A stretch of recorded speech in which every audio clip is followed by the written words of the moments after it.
오늘 우리가 읽은 16절, 17절은 우리 기독교 신앙에서 그리고 기독교 신학에서 매우 중요한 내용입니다. 그래서 많은 주석가들은 1장 16절에서 17절을 오히려 본문이라고 보고 로마서의 나머지는 이 본문을 해설하는 것이라고 말하기도 합니다.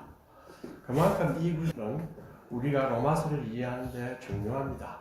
저는 제목은 다르지만 이 구절을 가지고 2번 혹은 3번 이렇게 나누어서 설교를 할까 합니다.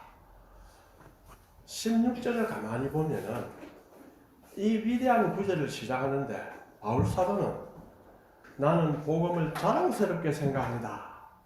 이런 방식으로 적극적인 표현을 하지 않고 있습니다. 내가 복음을 부끄러워하지 않는다 하는 소극적인 표현으로 시작합니다. 로마에 가서 전도를 하고 하려면 어떻게 해야겠습니까? 나는 복음을 자랑스럽게 생각한다. 그래서 이것을 가지고 너희들에게 전파한다. 이래 하는 것이 더 그럴듯하지 않겠습니까?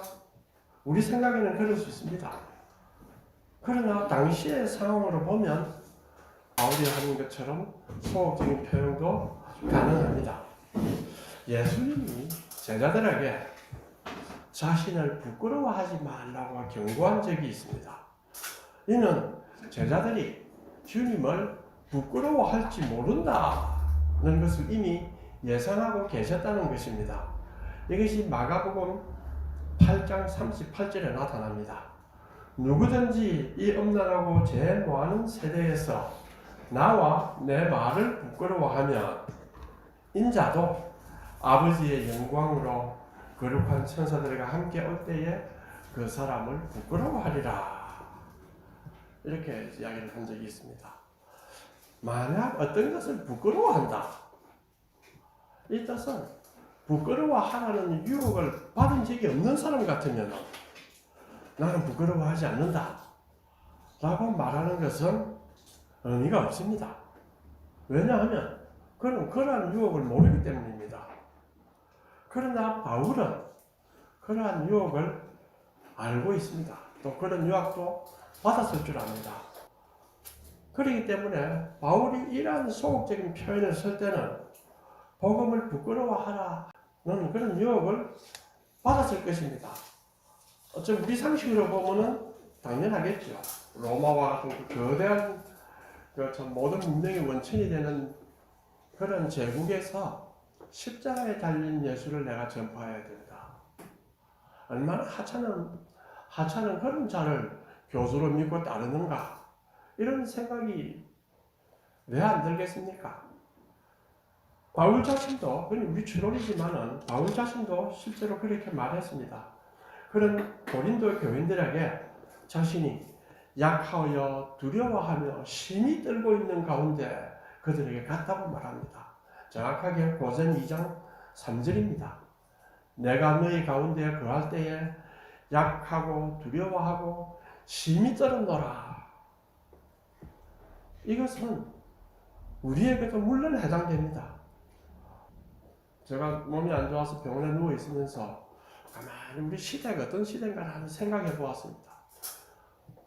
지식은 많이 풍부해지고 예술작품도 풍부해지고 그러나 참된 정신을 추구하는 것은 겉으로는 풍부해질지 모르지만 정신은 오히려 더 피폐해지고 있지 않나 이런 생각이 듭니다. 또한 오늘날은 과거와 달리 종교에 대해 적대감이 많습니다. 과학의 발달이 큰 이유 중 하나이지만 종교가 부패하고 제 기능을 못한 것도 있습니다. 이러한 상황에서 우리 기독교도 과거에는 사회를 선도했습니다만 이제는 부패가 많아서 기독교를 빙자한 이단도 많습니다. 그래서 어떤 교수는 이제 한국 기독교는 이단이 점령한다.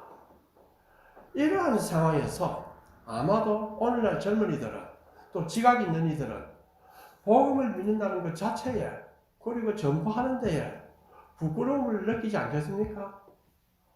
제가 어릴 때를 생각해 보면 우리 학교 중고등학교 시절에 학교에 교회 나간 애들이 애치 없습니다. 그러나 교회 나간다 하면은 상당히 이상하지만은 좀 존중하는 마음이 있었습니다. 무언가 신념이 있고 무언가 바르게 살려고 하는 의지가 강한 학생이구나 하는 것이 있었습니다. 그러나 지금은 그렇지 않습니다. 뭐 철학 교수하고 이야기를 했는데 이 사람이 왜 기독교는 영생을 하려고 하느냐? 왜? 한번 살다가 가면 그 깨끗하게 좋지. 뭐 오래 또 살려고 하느냐? 이런 이야기를 저한테 한 적이 있습니다. 그래서 제가 이제 시간의 철학이라고 하는데 책을 쓰려고 하는 동기 중에 하나, 거기 이제 결론은 나중에 영혼과 시간이 되는데, 동기 중에 하나가 영혼이라는 걸 알지 못하면은 그렇게밖에 말할 수가 없다. 영혼이라는 것이 시간의 연장이다 라고 생각하는 사람에게 있어서는 그렇게 생각할 수가 밖에 없다. 왜? 영혼은 지루하죠. 시간의 연장이라면 지루합니다. 시간은 피조물의 속성입니다. 영혼은 하나님의 속성입니다. 그러면 하나님의 속성을 가지고 피조물의 속성을 설명을 해야지 피조물의 속성을 가지고 하나님의 속성을 설명할 수 없습니다. 그렇다면 영혼을 가지고 시간을 설명해야 되지 시간을 가지고 영혼을 설명하시면 힘들고 어렵습니다. 이러한 시대에 복음을 전한다고 생각할 때는 부끄러워서 이제 할 수 있겠나 이런 생각이 왜 안 들겠습니까? 자, 그렇다면 바울은 내가 복음을 부끄러워하지 않는다 이렇게 접근을 했습니다. 물론 바울은 복음을 자랑스러워합니다. 그러나 그 로마 교인에 있는 그 교인들에게는 내가 복음을 부끄러워하지 않는다 이렇게 하는 것이 훨씬 더 아마 그들의 공감을 더 가지는 것이 아닌가 생각을 합니다. 자, 그렇다면 바울은 이 복음을 부끄러워하라 하는 유혹을 어떻게 극복했을까요? 그는 그가 가르치는 복음은 구원을 세계에 가져다주는 신적으로 하나님이 지명한 수단이다 라는 것을 알고 있기 때문에 극복한 것입니다. 복음은 교회에서 설교하거나 우리가 전도할 때 사용하거나 하는 메시지 이상입니다. 그것은 세계에 대한 구원의 선언입니다. 그것은 인간의 통제 밖에 있고 심지어 교회와 교회의 사역에서도 독립적인 것입니다.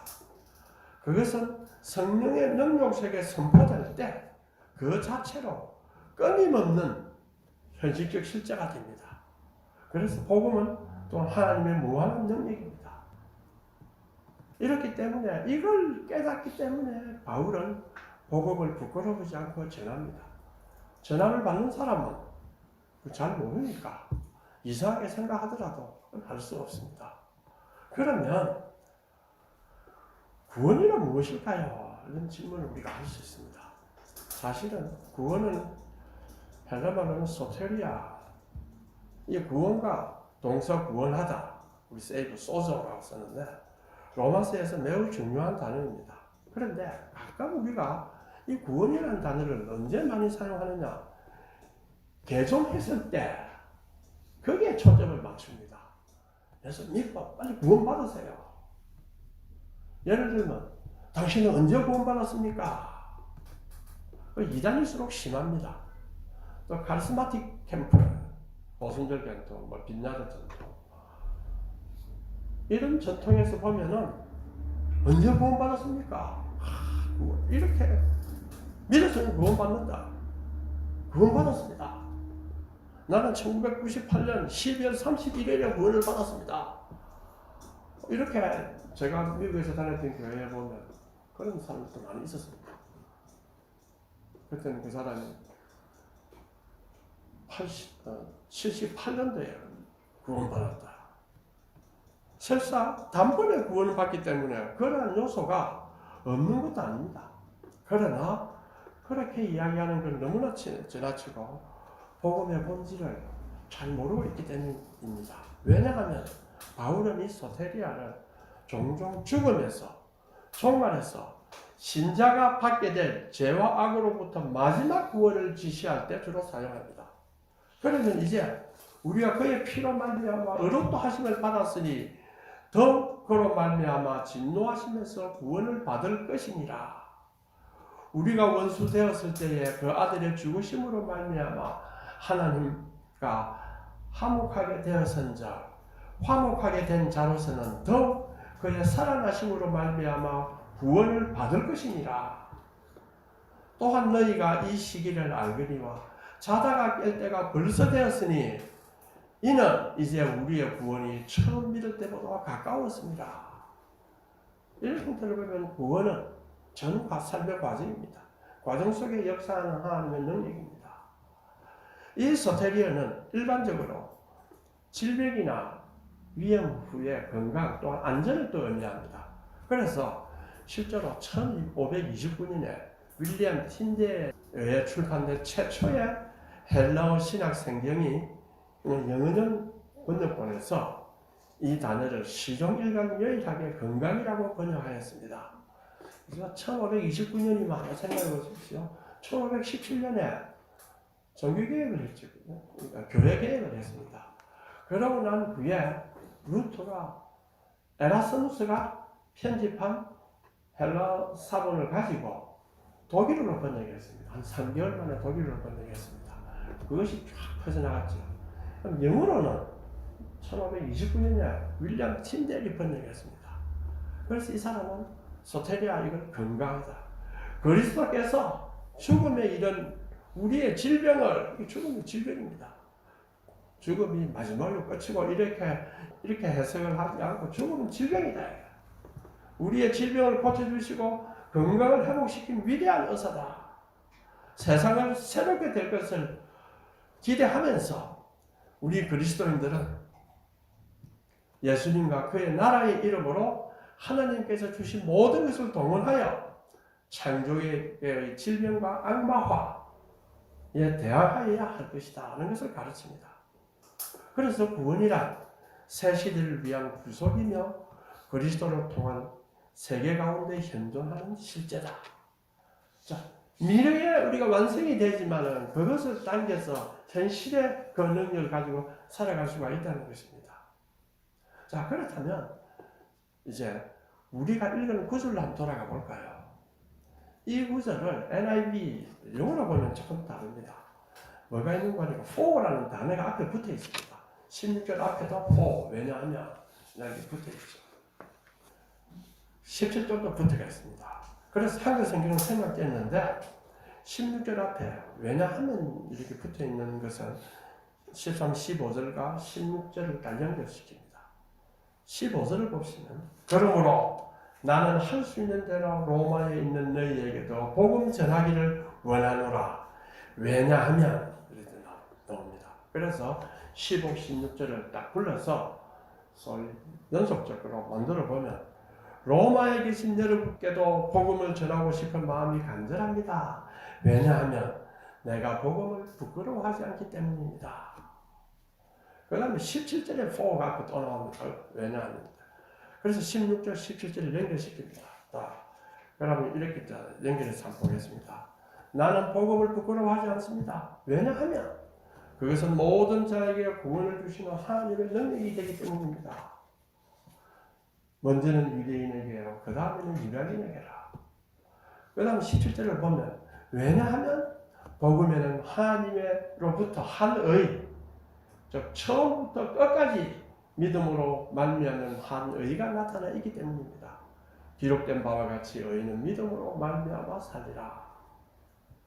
이렇게 보면 16절, 17절은 형식적으로 단단하게 연결됩니다. 그런데 믿음으로의 구원에서 개종에만 초점을 두는 사람에게는 하나님의 의에 대해서 생각하지 않는 사람들이 많습니다. 17절은 하나님의 의를 빼고 그냥 의인은 믿음으로 살리라고 붙여버렸습니다. 자, 이렇게 이제 생각하면 16절에 복음은 믿는 자에게 구원을 주시는 하나님의 능력이라고 합니다. 왜 그렇습니까? 왜 복음이 믿는 자에게 구원을 주시는 하나님의 능력이라고 합니까? 17절에 왜냐하면 복음에는 하나님의 의가 나타났기 때문입니다. 이 하나님의 의가 무엇입니까? 아무런 설명도 없이 사도 바울은 느닷없이 복음에는 하나님의 의가 나타났다고 합니다. 이상하죠? 최근에 여러분 아마 세간점 학파, 바울 신에 대한 세간점 학파 이런 이야기를 들어봤을 줄 압니다.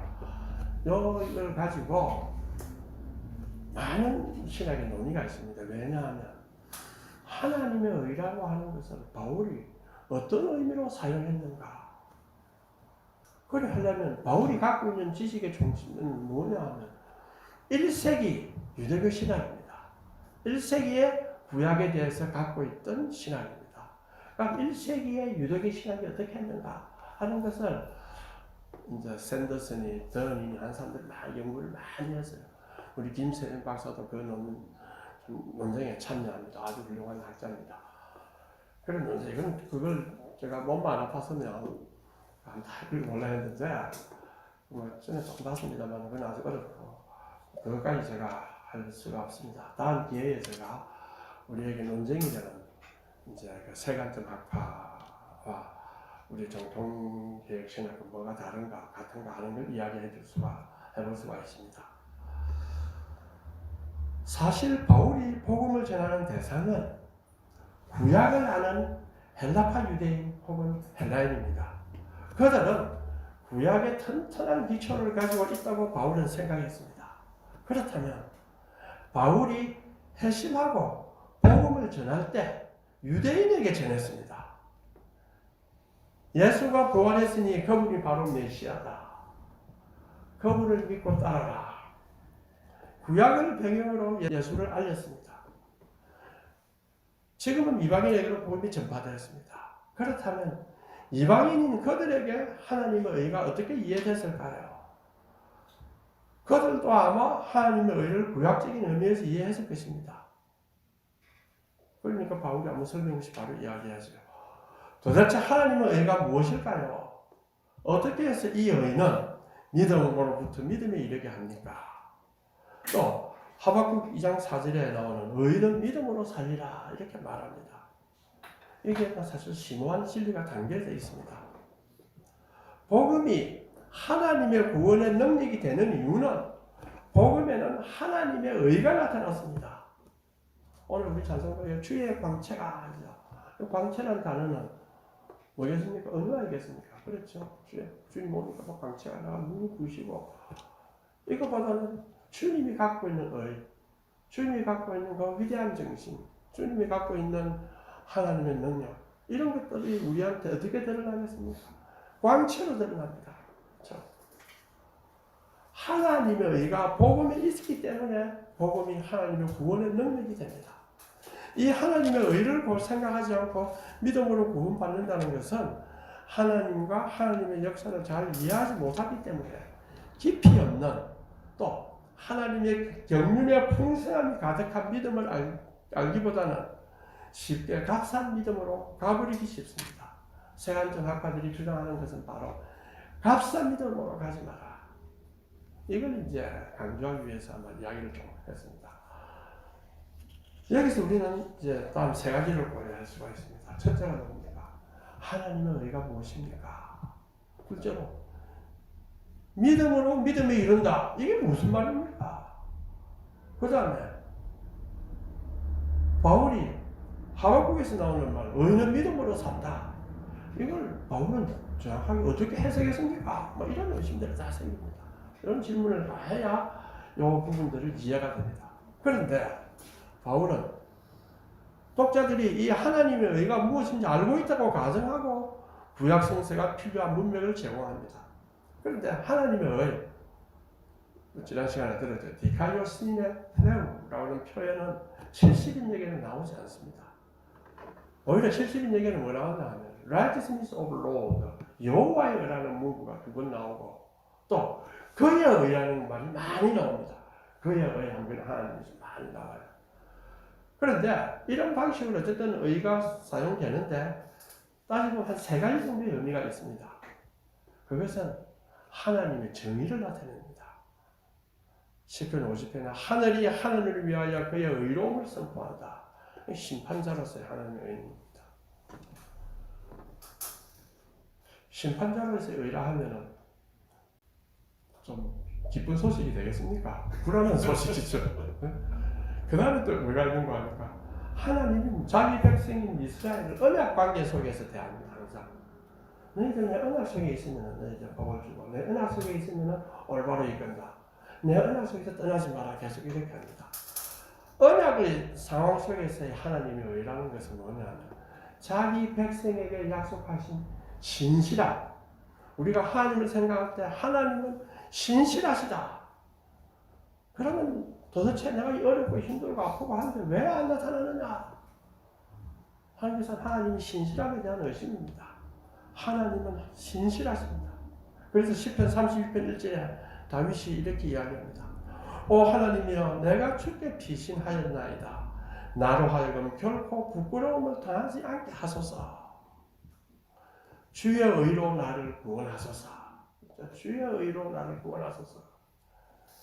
그리고 가장 중요한 게 세 번째인데 하나님의 의로 역동적인 의미를 가질 수 있다는 것으로 구원 활동과 동일시합니다. 그래서 이사야에서 두 가지 예언이 있습니다. 내가 나의 의를 가까이 가져오고 있다. 그것은 멀지 않다. 그리고 나의 구원은 지체되지 않을 것이다. 내가 시온의 구원을 베풀고 나의 영광이 이스라엘에게 있으리라. 그러면 내 의는 신속히 가까이 오고 있고 나의 구원은 오고 있는 중이다. 내 팔이 이방인들에게 정의를 베푼다. 섬들이 나를 바라볼 것이다. 좀 내려가서 눈을 들어 하늘을 보아라. 하늘 아래에 있는 땅을 보아라. 하늘은 연기처럼 사라지고 땅은 옷처럼 헤어질 것이다. 그 주민들은 파리처럼 죽을 것이다. 그러나 나의 구원은 영원하리라. 또 이제 또 다른 구절에 51장 이사야 51장에 나오는 구절입니다. 내 의는 결코 실패하지 않는다. 옳은 것이 무엇인지 아는 자들아 내 말을 들으라. 내 법을 마음에 간직한 사람들아 사람의 비방을 두려워하지 마라. 쭉 나옵니다. 벌레가 양천처럼 그들을 먹을 것이다. 그러나 나의 의는 영원하리라. 나의 구원은 대대에 이르리로다. 이사야 51장 5절에서 8절을 읽어봅니다. 앞에 거는 이사야 46장에서 나오는 구절입니다. 여기에서 하나님의 의는 그가 자기 백성에게 가져오겠다고 약속한 구원과 동일합니다. 여기서 의는 하나님께서 의로운 것을 옹호하시는 구원 활동을 의미합니다. 자, 이 하나님이 의로운 것을 옹호하는 구원 활동이 나타났다. 그 백성을 의롭게 하시고 그들을 환난에서 구출하시는 그 활동이 나타났다. 그렇기 때문에 복음이 구원의 능력이 될 수 있다. 그러면 자 하나님의 의가 나타났다는 것은 구원의 활동이 나타났던 것인데 유대인들도 구약을 알았지만 선지자도 세례요한 이사로도 오지 않았고 무엇을 기다립니까? 말라기 이후에는 안 왔습니다. 그런데 하나님의 의가 나타났다. 누가 알면 어디에 나타납니까? 어쩌면 성경을 잘 아는 신신한 사람들은 유대교에서 메시아가 나타나면 자신을 구원할 것이라고 믿었을 수도 있습니다. 그러나 그것은 먼 미래 사건입니다. 그런데 바울은 하나님의 의가 복음 속에 나타났다는 것을 선포했습니다.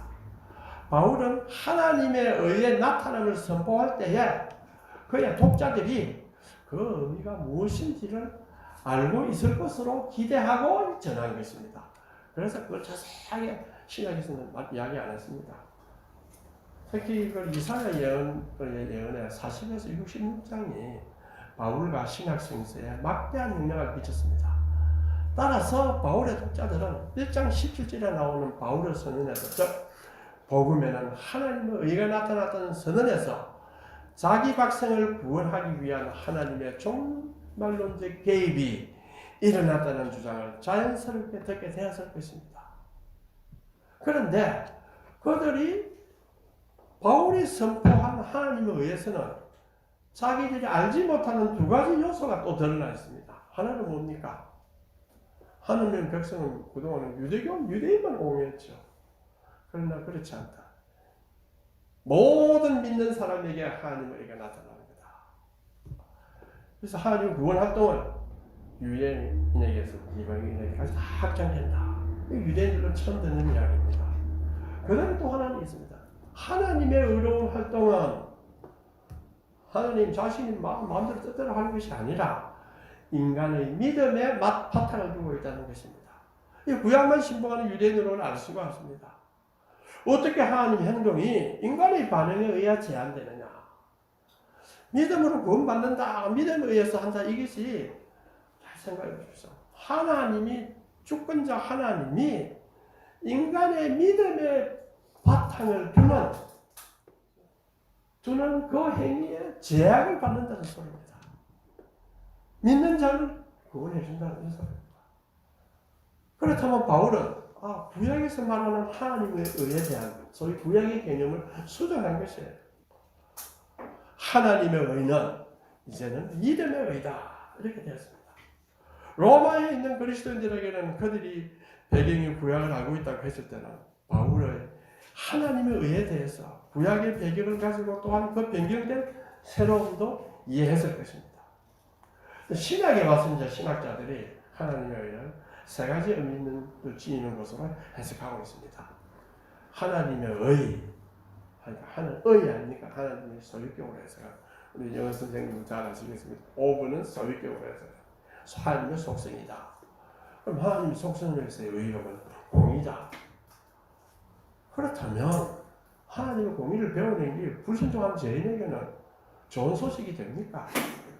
네? 더 불안합니다. 루터가 여기에서 이걸 오래전에 발견했죠.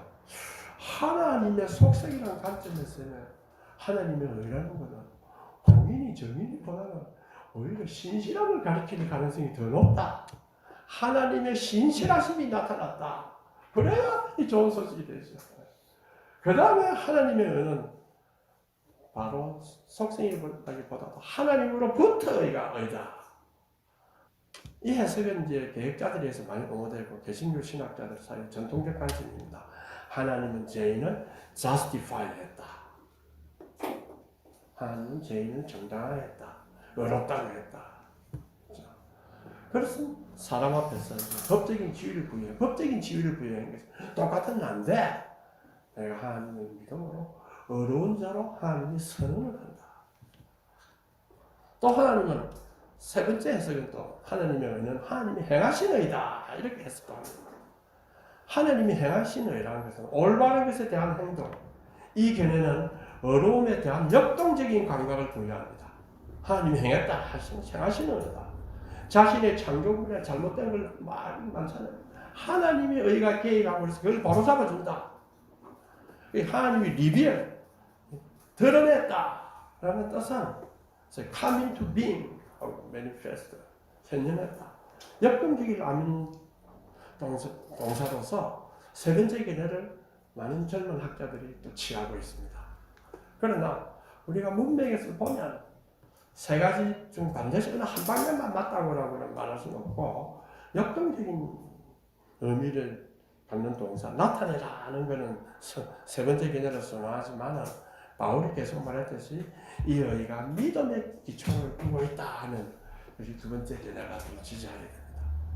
이 두 번째 의미는 곧 하나님으로부터 오는 의미입니다. 우리가 이 두 번째를 토대로 하면서도 또 세 번째도 받아들이고 하는 것이 좋지 않나 생각합니다.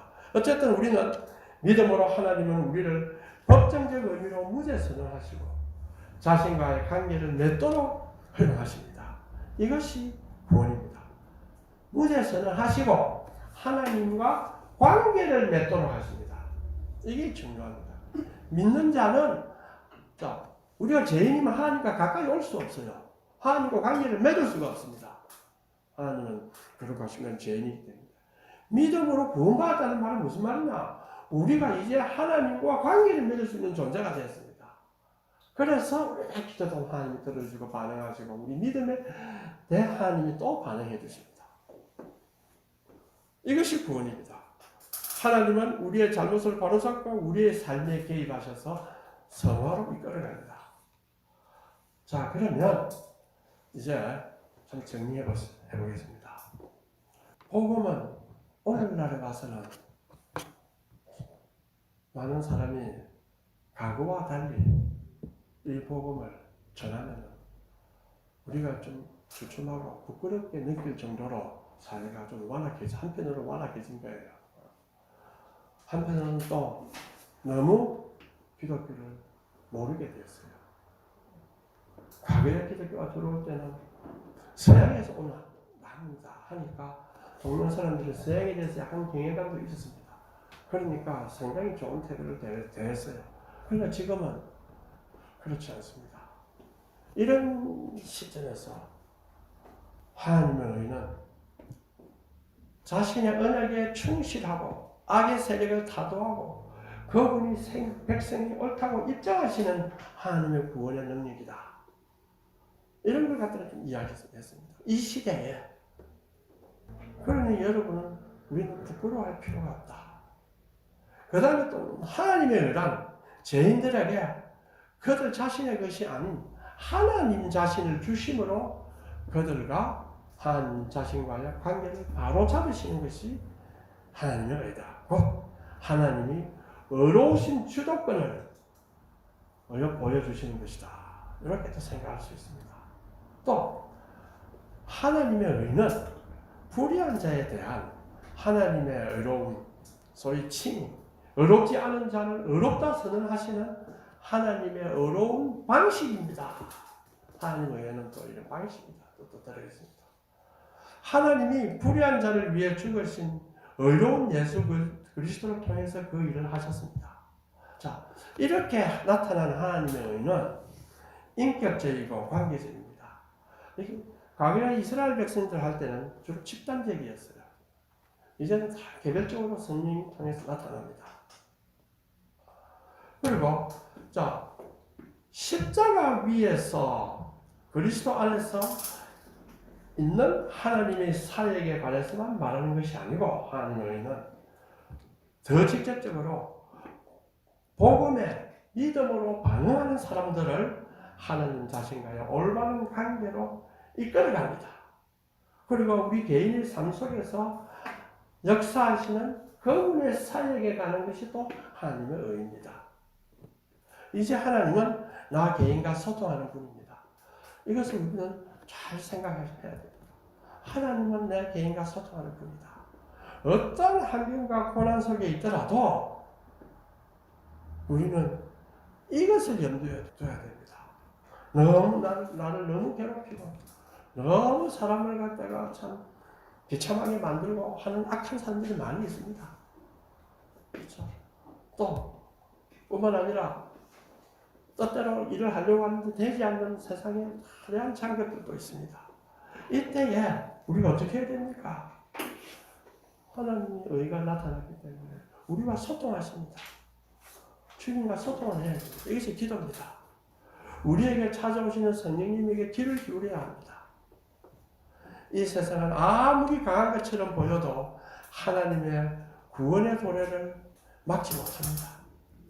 하나님은 거룩하여서 죄인은 감히 가까이지도 못하지만 하나님의 의가 나타나서 우리를 구원하시고 우리를 의롭다고 선언하시고 교제하는 자녀로 삼았습니다. 믿음이라고 하는 것은 이제 보이지 않는 것에 대한 믿음이다. 미신이다 생각하지만 그렇지 않습니다. 믿음이라고 하는 것은 하나님이라는 존재는 인식 불가능합니다. 여기에 대한 존경이 바로 믿음입니다. 세상에 지금 현존하는 모든 물리학에 있어서 물리학을 뒷받침하고 있는 존재자들은 다 보이지 않습니다. 전자가 보입니까? 안 보입니다.